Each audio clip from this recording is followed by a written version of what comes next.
Қайырлы таң, Қазақстан бағдарламасы жұмысын жалғастырады. Құрметті көрермен, біз бүгін студиямызға керемет өнерлі жастарды шақырдық. Арнайы бүгін қонақта Дауа этнофьюжн тобы және олардың мүшесі дәстүрлі әнші Алуа Бауыржанқызы, қылғобызшы Аяулан Жұмадуллаева, сыбызғыда Жәнібек Мақатаев. Қош келдіңіздер. Бұл бірақ құрметті көрермен толық құрам емес, жалпы топта 6 адам бар білуімізше. Енді өздеріңіз туралы айтсаңыздар, этнофьюжн деген ол қандай топ сонда? Жалпы біздің ең алғашымен тобымыздың Дауа деп аталуын айта кетсек, Дауа сөзінің мағынасы ол бір дертке шипа, ем деген мағынаны білдіреді, және де біз өзіміздің еркіндікті қалаған жалынды жастар болғандықтан фьюжн жанрын таңдадық. Яғни фьюжн деген ол еркіндік, әртүрлі бағыттағы, әртүрлі жанрдағы шығармалар арқылы, музыкалар арқылы халықтың жанына дауа болу. Тамаша, қандай едіп түсіндіріп беріңіз. Еркіндікті қалайтын осындай бір өнерлі жастар, осы топ негізі құрметті көрермен 2021 жылы музыкант Ержан Жәменкеевтің демеуімен, ұйымдастыруымен құрылған топ екен. Шыққанына тоғырылғанына 1 жылдай болды. Білуімше, бірақ барлықтарыңыз білімгерсіздер, яғни студенттер.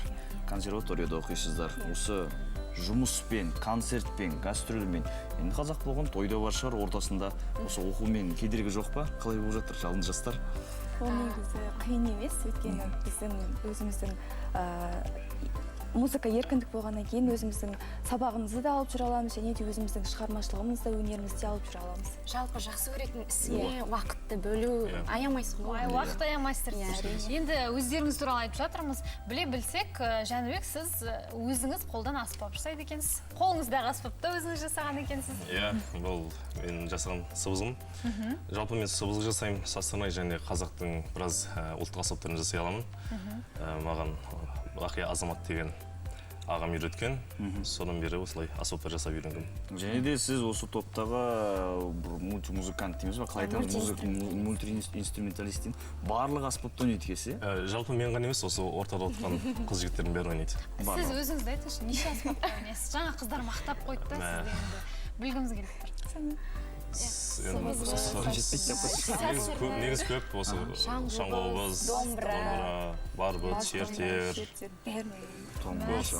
Көне музыкалық аспаптарды ешкім көп үйренемейтін, үйренудің өзі бір қиынға соғатын аспаптар. Басты қызығушылық қой. Тамаша.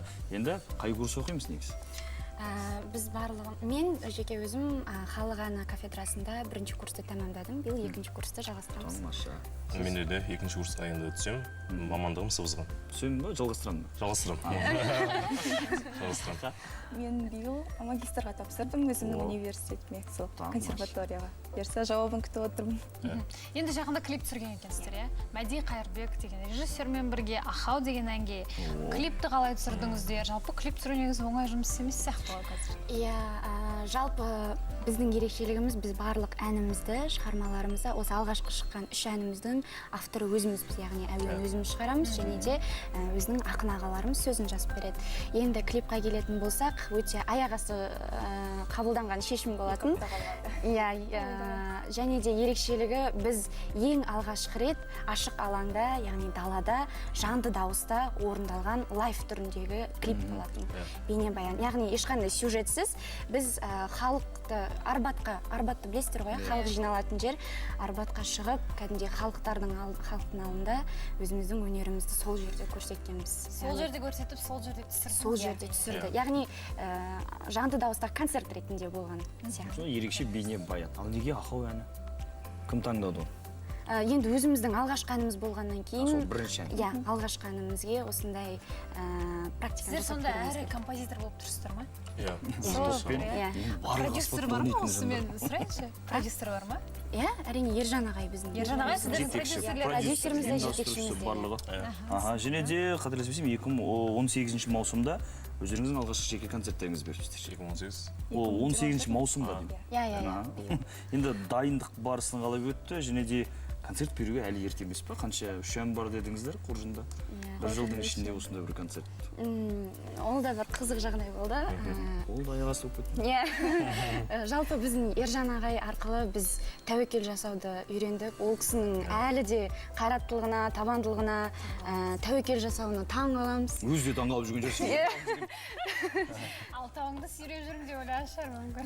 Ал қалай болды? Жалпы жаздық демалысқа шығардың алдында негізі жай ғана бүйтіп шет жағын айтқан. Біз осылай концерт беруіміз мүмкін деп, бірақ бұндай дәрежеде, яғни үлкен дәрежеде өзінің бағана эстраданың жұлдыздары біздің өзіміздің Ғаділбек ағайлар мен Назарбек ағайларды шақырып жанды дауыста концертімізді бердік. Және де бұл концерттің ерекшелігі біз кавер түрінде өткіздік, яғни өзіміздің жеке авторлық шығармаларымыздан бөлек, одан тыс каверлі бағана халық әндерін, халықаралық музыкалар, күйлер, шығармалар деген сияқты солардың барлығын кавер түрінде өзіміздің орындауымызда ұсындық. Енді білдік, Жәнібек туралы білдік, өзі аспап жасайды екен. Алуа, сіз кітап оқығанды ұнатады екенсіз де. Енді аяулым, сіз аспаз дейді. Шебер дейді. Қалай өзіңіз Алтауын тамақтандырып жүр дейді. Қашаннан бері ұнатасыз? Арасында болып тұрады, иә. Өзімнің кіші жоқ, көбінесе тұрсам балаларды қуантуға өзім дайындаған заттармен. Бұлар қуана үйіме қонаққа шақырып тұрам. Олар таң қалады, кәдімгідей, кешірім сұраймын. Уақыт қалай тауып жүрсің деген сияқты. Маған тамақ жасаған өте қатты ұнайды. Және де тамақ жасаудан тағы да мен мобилографиямен айналысқан ұнатам. Арасында видео түсіріп тұрғанды, мысалы, Дауаға көбінесе ықтималын тиісін деп. Дауаның аспазы да, мобилографы да өзімнің несі. Жалпы Ержан мырза шығын жоқ екен ғой, киноны видеоны түсіреміз, клипті түсіреміз, тамақта дайын, кез келген аспапты да жасаймыз, кез келген аспапты да ойнаймыз. Және аспап жасау деп жаттық қой. Алғаш үйреткен кім, әлде бір атадан, әкеден, әлде ұстаз бар ма содай үйретіп жасаған? Маған үйреткен Азамат Бақия деген ағам, осы Жезқазған ұлттауын тумасы. Сол кісіден үйренгем. Ол кісі өте ақкөңіл, сондай бауырмашыл, сондай жігіт. Қасында жатып, біраз уақыт жатып, үйреніп, танысып, аға іні болып үйренгем. Састырмай, сыбызғы, және дабыл, ортеке деген сияқты аспаптарды жасап қасында бірге болып. Біраз қызықтары болған қасында сол кісімен үйренгем.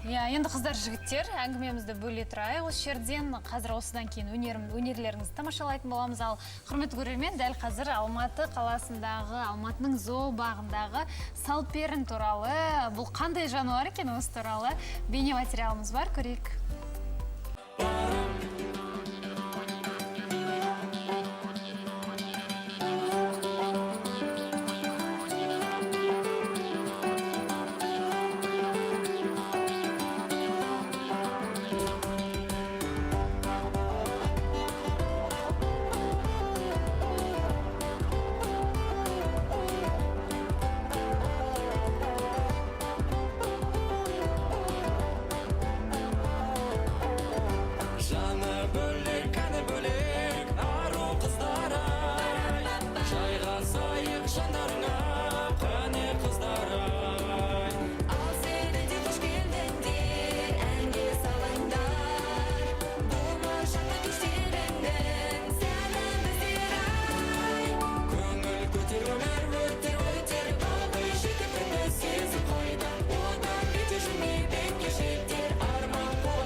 құрметті көрермен, сіздерге өнер көрсеткен. Көп рахмет. Білдіреміз, керемет өнер болды. Құрметті көрермен, сіздерде қуанды деген ойдамыз. Ал біз сіздермен ертеңге дейін қоштасамыз. Қош сау болыңыздар. Әр шаңырақта Еуразия бірінші арнасы қосылды болсын. Тек сәттілік.